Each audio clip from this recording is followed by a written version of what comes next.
অনেক দিন পর একটা ছোট্ট মিনি ব্লগ নিয়ে তোমাদের কাছে চলে এসেছি।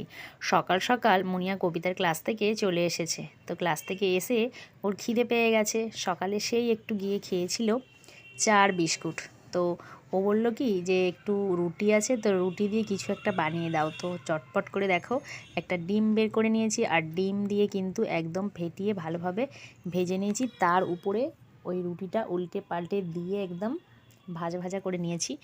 আর এটা হচ্ছে রোলও খাওয়া যায়। তো মুনিয়া বললো একটু পিৎজা বানাতো বানিয়ে দিতে, তো সেই জন্য তার উপরে একটু বাটারও দিয়ে দিলাম।